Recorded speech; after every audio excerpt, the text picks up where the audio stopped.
If you could watch a wealthy person build their money in real time, you would get bored inside 4 minutes. Nothing happens. A transfer leaves on the 15th and lands somewhere untouched.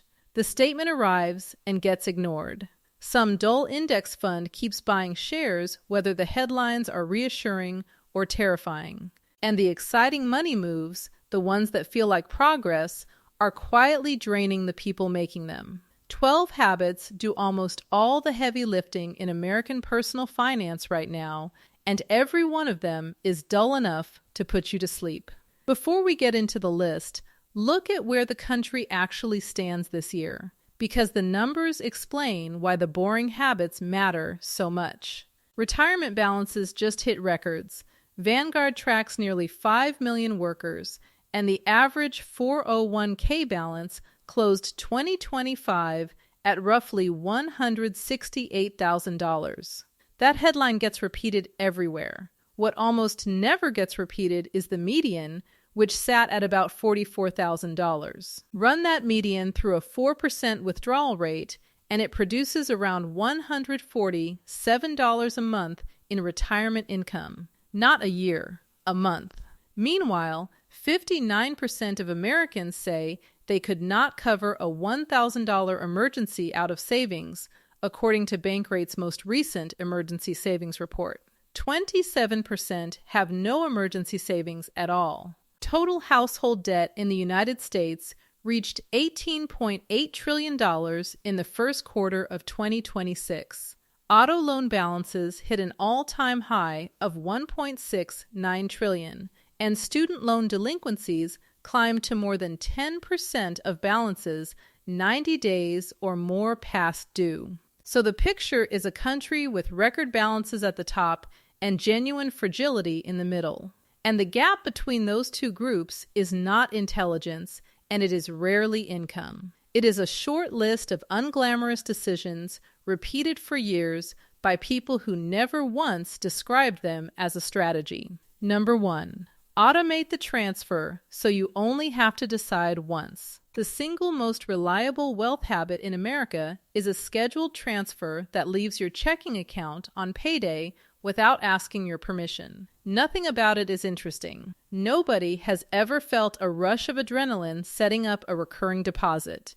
The evidence behind it is overwhelming. Retirement plan participation reached a record 86% among eligible workers. And the reason has almost nothing to do with willpower. 61% of Vanguard plans now enroll employees automatically, and 71% include automatic escalation, the highest level in years. When saving became the default instead of a choice, the national savings rate climbed to an all-time high of 12.1%, including employer contributions. Design beat discipline. That is the entire finding. Adrienne set up a transfer of $250 on the 15th of every month and then genuinely forgot about it for a decade. She never budgeted. She never tracked a single category. At an average 7% return, that forgotten transfer becomes roughly $305,000 over 30 years,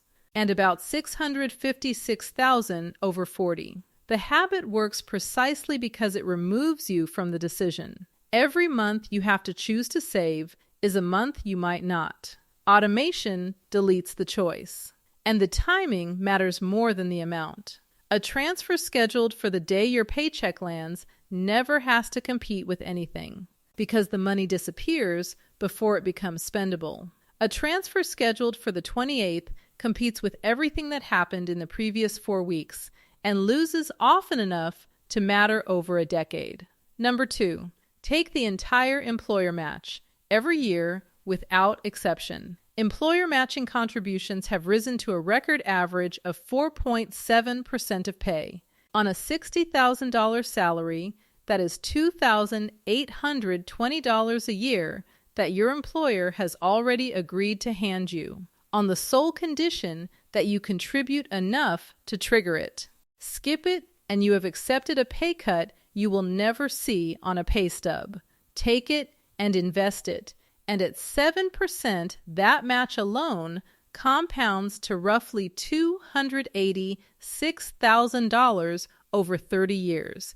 That figure ignores everything you contribute yourself. That is the employer's money doing the work. Two details trip people up. First, the match usually requires a specific contribution percentage, so contributing something is not the same as contributing enough. Second, many plans use a vesting schedule, meaning the matched money becomes fully yours only after a set number of years. Both facts live in a plan document nobody reads.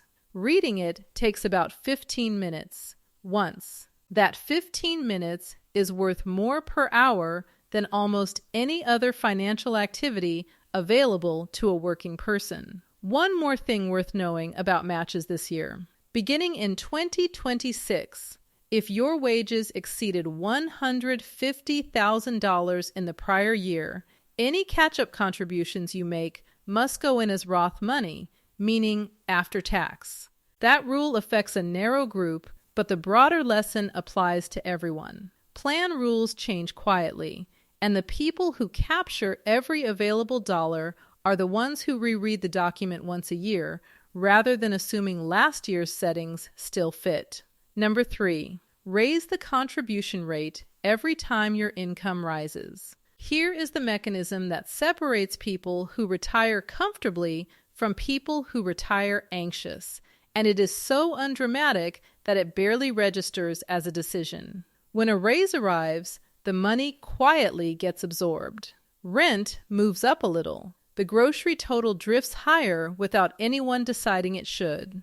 Subscriptions expand to fill whatever room the raise created. 6 months later, the raise has vanished into a lifestyle that feels identical to the one before it. Malik started at 6% of a $65,000 salary and added 1 percentage point every January. That single point is $650 a year, an amount so small it disappeared from his paycheck without comment. Compounded at 7% over 30 years, 1 percentage point is worth about $66,000. 2 points is worth roughly $132,000. 45% of participants increased their savings rate during 2025, matching a record, and about 31% of them did it through automatic annual escalation rather than a conscious act. Vanguard's own guidance is to save 12 to 15% of pay, including the employer contribution. Check whether your plan offers automatic escalation. If it does, and you are not enrolled, that is a 2-minute fix worth 6 figures. Number 4, pay the card in full, every month, forever. Nothing about this is clever. It is also, in raw dollars, the highest return financial decision available to the average American household right now. Total credit card balances in the United States stood at $1.25 trillion in the first quarter of 2026. The average rate charged on accounts actually carrying a balance ran near 22% in the second quarter, and new card offers have been averaging closer to 24%. The Federal Reserve has held rates steady through all of 2026, so nobody should expect relief to arrive on its own. Run the math on a balance of $6,000 at 22%. Paying the typical minimum, which is usually about 1% of the balance plus accrued interest, clears that debt in roughly 21 years and costs about $10,000 in interest. Paying a flat $250 a month clears the same balance in 32 months and costs about $2,000. Same debt. Same starting balance. $8,000 of difference, produced entirely by refusing to send the minimum. Corinne carried $5,000 across 3 cards for years and treated it as background noise, the way you stop hearing a highway outside your window. When she finally listed the annual interest as a single number, it came to more than her family spent on groceries in 3 months. There is no investment available to you that reliably returns 22%. Paying off a card charging 22% is mathematically identical to earning it, guaranteed and tax-free. One structural detail makes this worse than the headline rate suggests. Interest on most cards is assessed daily, not annually, so a balance carried across a statement period compounds against you every single day it exists. And once you carry a balance, new purchases on that same card usually begin accruing interest immediately, with no grace period, which quietly turns everyday spending into borrowed money. Number 5, keep a cash buffer whose only job is protecting everything else. An emergency fund is the least exciting asset a person can own. It earns modestly, it does nothing impressive, and it sits there for years looking like wasted opportunity. Then the transmission fails, or the hours get cut, and it turns out that pile of boring cash was never really about the cash. Consider what happens without it. 6% of Vanguard participants took a hardship withdrawal from their retirement account during 2025, roughly triple the pre-pandemic rate, and the median amount withdrawn was $1,900. That withdrawal typically arrives with income tax and, for younger workers, an early withdrawal penalty. And the deeper cost is invisible. $1,900 pulled out at 40 and left invested until 65 would have grown to more than $10,000. The surveys keep landing in the same place. Bankrate found 59% of Americans could not cover a $1,000 emergency from savings. A separate U.S. News survey put the figure at 43% and found the median emergency fund balance had dropped by half in a single year, down to about $5,000. 3 to 6 months of expenses is the standard target. Getting there takes an unremarkable amount of time and produces no visible reward along the way, which is exactly why so few people finish. Start with 1 month of expenses rather than 6, because a target you can reach in a season beats a target you abandon in a year. The buffer is not an investment. It is insurance against being forced to liquidate the investments at the worst possible moment. Number 6. Move that cash somewhere that actually pays you. The average savings account in America pays 0.38%, according to FDIC data. Top high-yield savings accounts have been paying right around 4.1% through July of 2026. Both are federally insured.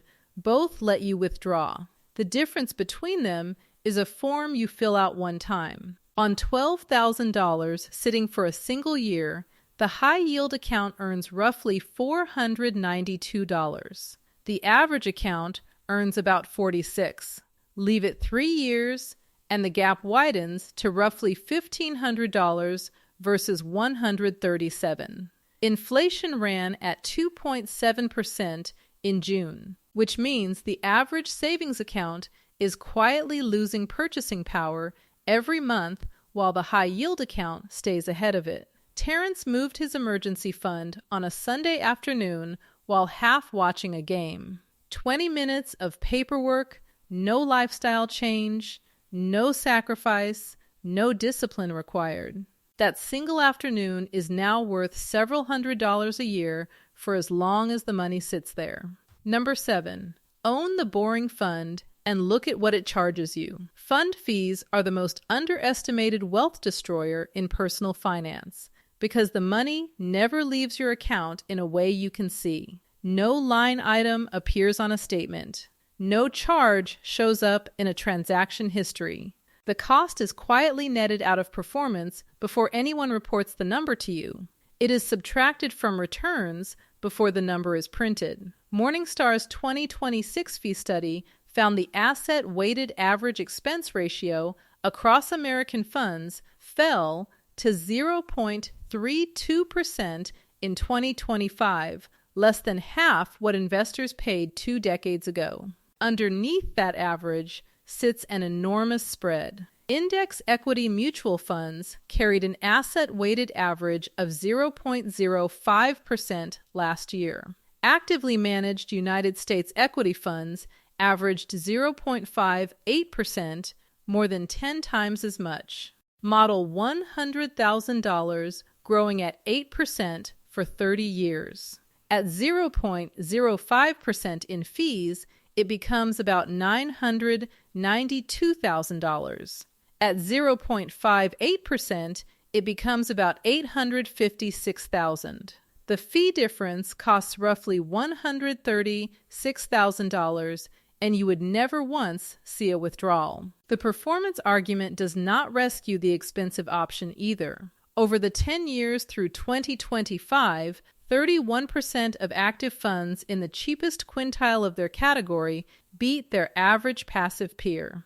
Among the most expensive funds, only 17% managed it. Open your account and find the expense ratio, which is usually listed on the fund's summary page rather than your balance screen. If that number starts with a 1, you are paying roughly 20 times what a broad index fund charges for a product that statistically underperforms it. Switching costs nothing inside a retirement account since no taxable event is triggered, and the change itself takes a few minutes on a weekday evening. If this is landing, subscribe and stick around, because the last 5 habits are where the separation really shows up. Number 8, do absolutely nothing when the market drops. This is the habit that looks most like laziness and behaves most like skill. During 2025, only 5% of Vanguard participants traded during periods of volatility. 95% sat still. Nearly 70% of participants were invested in a professionally managed allocation such as a target date fund, an all-time high, which means their portfolios rebalanced on a schedule while they went about their lives. Selling during a decline converts a temporary paper loss into a permanent realized one and then requires you to correctly time a re-entry, which almost nobody does. The market's strongest days cluster tightly around its worst days, so stepping out for safety routinely means missing the recovery that follows. Rhonda watched her account fall by a fifth in a matter of weeks and did the only thing her plan called for, which was nothing at all. She did not check the balance for the rest of the quarter. Among workers with active accounts in both December of 2024 and December of 2025, 94% finished with higher balances and median balances rose 27%. Sitting still is not a passive act. It is a decision you have to make repeatedly against strong instinct with a screen full of alarming headlines in front of you. There is a practical version of this for anyone who finds the discipline impossible. Reduce how often you look. Retirement accounts do not require monitoring, and daily balance checks convert normal volatility into a stream of small emotional events, each one an invitation to act. Quarterly is plenty. Annually is defensible. The people posting record balances this year are overwhelmingly the ones who were not watching. Number 9, keep the car after the final payment clears. The average new car payment in America set a record in the first quarter of 2026 at $770 a month. Americans are borrowing an average of about $44,000 for a new vehicle and stretching it across 69.5 months, at an average rate of 6.4% for new vehicles and 11.4% for used. Interest alone on that average new loan runs close to $8,700. Here is where it gets expensive. Nearly 6 years into a loan, with the debt finally clearing, an enormous share of buyers walk into a dealership and start over. The payment never ends because it was never allowed to. Kwame kept his paid-off sedan for 3 more years instead. Same commute, same insurance, occasional repairs. He redirected that $770 into a high-yield account and finished those 36 months with roughly $29,000. Invested at 7% over 5 years instead, that same redirected payment would come to about $55,000. Delinquencies say this is not a niche problem. 5.6% of outstanding auto debt was at least 90 days delinquent in the first quarter of 2026, up more than 12% from a year earlier. And nearly 19% of new car loans now carry payments above $1,000 a month. A paid-off car is one of the most efficient wealth-building assets available to a working household, and it looks like nothing at all from the outside. The reason is simple depreciation math. A vehicle loses the steepest share of its value in the earliest years, so the owner who keeps driving after the loan clears is finally capturing the portion of the asset they already paid for. Trading at the end of every loan cycle means permanently renting the most expensive years of a car's life. Number 10. Audit the recurring charges once a year. Subscription spending has become the most reliably underestimated line item in American budgets.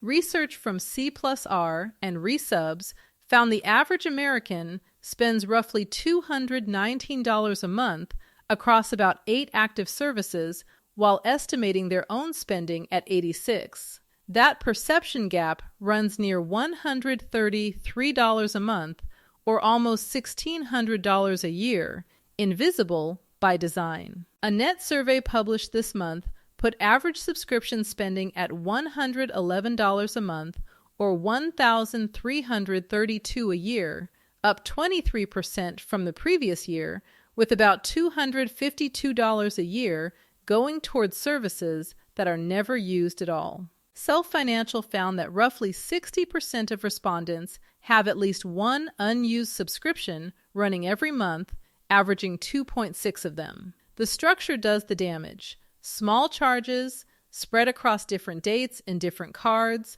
all on automatic payment. 74% of consumers say it is easy to forget a recurring charge, and 42% admit they have forgotten one entirely while still paying it. Noelle printed a full year of statements and highlighted every recurring line by hand. It took her about 90 minutes. She found 11 active subscriptions and canceled 6 of them without missing any. Redirecting $133 a month at 7% produces roughly $23,000 over 10 years, $69,000 over 20, and $162,000 over 30. That is what an afternoon with a highlighter is actually worth.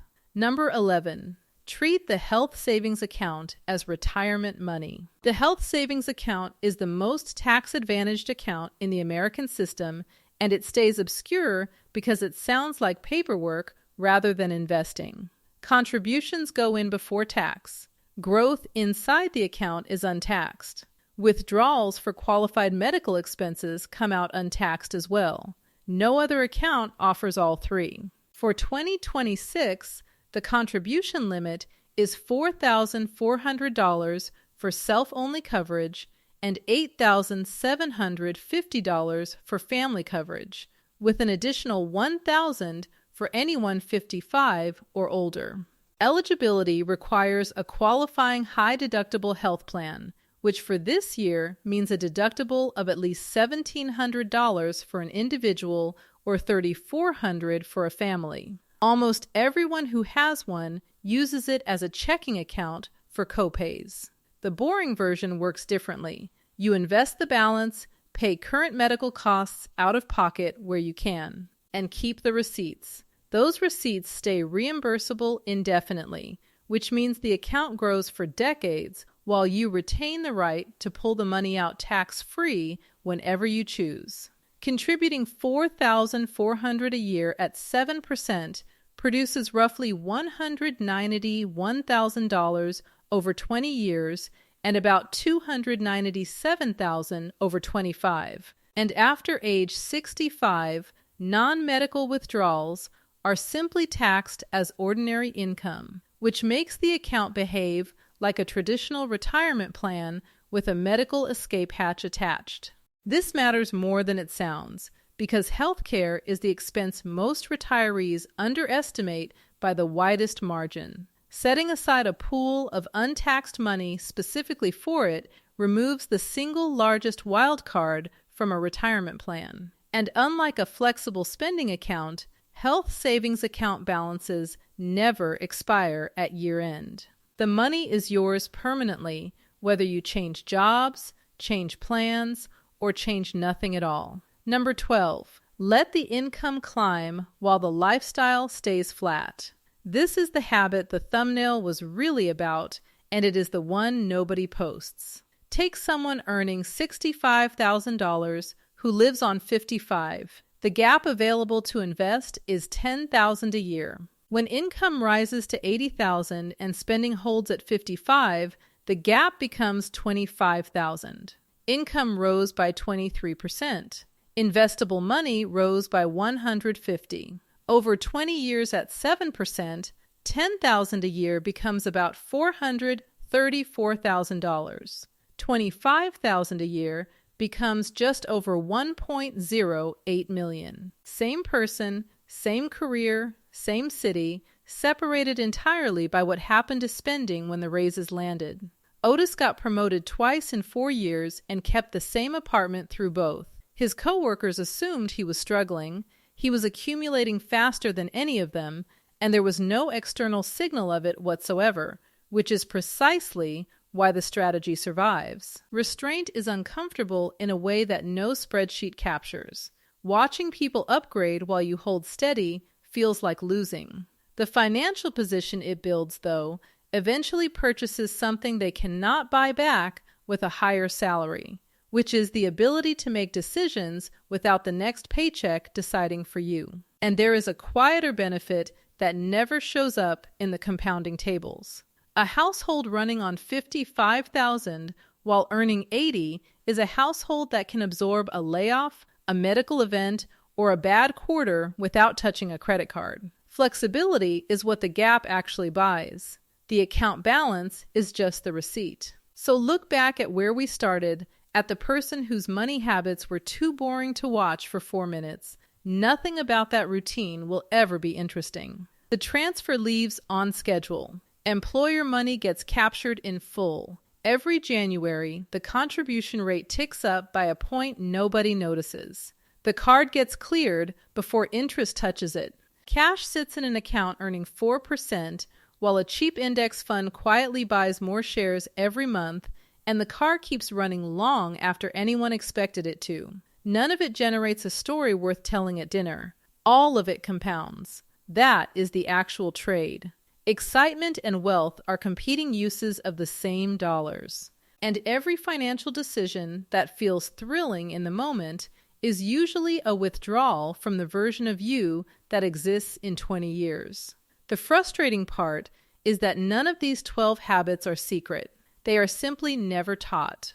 American schools graduate students who can factor a polynomial and cannot read a loan disclosure, which is why so many capable adults arrive at 35 feeling like they missed a class everyone else attended. If that describes you, the video on the money lessons schools never taught goes deeper into the foundation underneath all 12 of these, and it pairs well with what you just watched. Now, before you go, tell me something in the comments. Which of these 12 are you already doing without ever thinking of it as a money habit? And which one did you recognize as the thing you have been avoiding? If you have a number attached, share it. The subscription you found and canceled, that car you kept for 9 years, a raise you invested instead of absorbing, or the credit card you finally cleared and how long it actually took. Somebody scrolling this comment section is on the edge of starting one of these, and a real number from a real person will move them further than anything I said in the last 20 minutes. So share the boring win. The boring wins are the ones that compound.